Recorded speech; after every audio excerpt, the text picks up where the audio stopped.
Yes, this is Kathy Fabian speaking to you from the Rose Studio.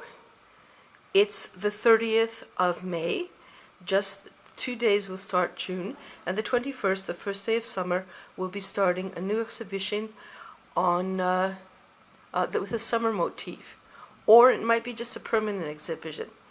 And in this particular exhibit, I'll be using my own work, and also work that I found from the internet that has with a filter of public domain, and also the Creative Commons free to share, use, and modify commercially. And since there's a few tableaus that I took that I didn't know about these filters, they'll be put into the archives until the proper permission can be established. So, as you saw outside, that life does not stand still in the morning here. Neither does it stand still in the Rose Studio. I've been up bright and early, working on what I do is my health, and also cleaning up the room. I have things prepared to do the dishes, and I also have some sewing to do. Tuesday is sewing day. I still have some tableaus waiting to come back from the framer. In this particular corridor, I have these two lovely frames of the Flamingo Hotel.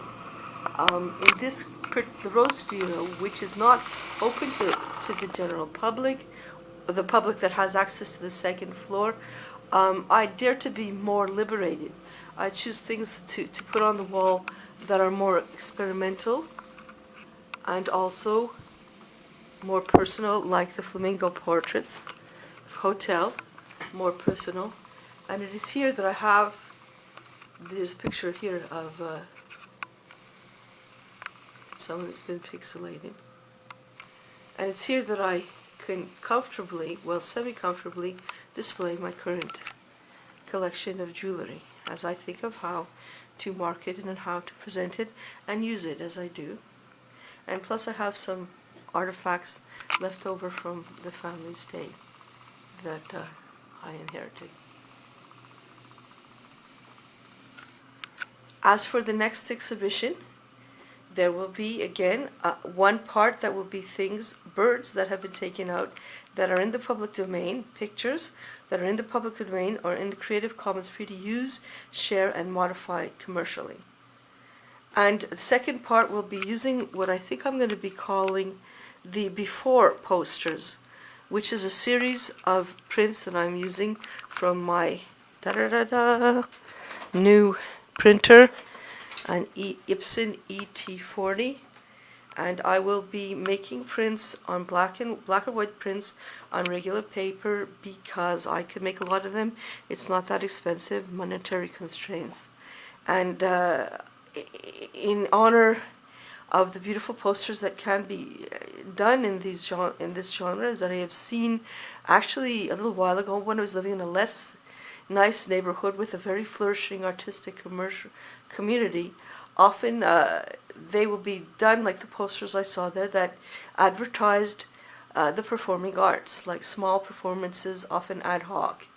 What they would do is make them exactly through photocopy machines and put them on the poles, which is illegal, but because it was a poor community, a working class community, they would be left relatively alone for a while because there was no one cared until they would be taken off, and that was fine because that was free advertising. Now as I go through the city, I see less of these posters, and if there are posters on telephone poles, they're a lot more expensive. However, I go back to the glory days of the black and white photocopies, and I think that's what I'm going to try to imitate, even though I have no show and not a quite polished website. So it's going to be probably called a series of before posters, and they will be put on the walls. Their subject is going to be the arts around the city, as I see so far, and I'll be including the posters, of course, have text, artistically presented text with some clear indications of where to go to learn more and purchase, hopefully. Always the idea is to break the condition of poverty. This is Kathy Vivian Fabian, and I'm going to call myself, you could call me KF, KV, no one knows with the name Vivian, but Kathy Fabian is clear. KF signing off from the Rose Studio, May 30th, just before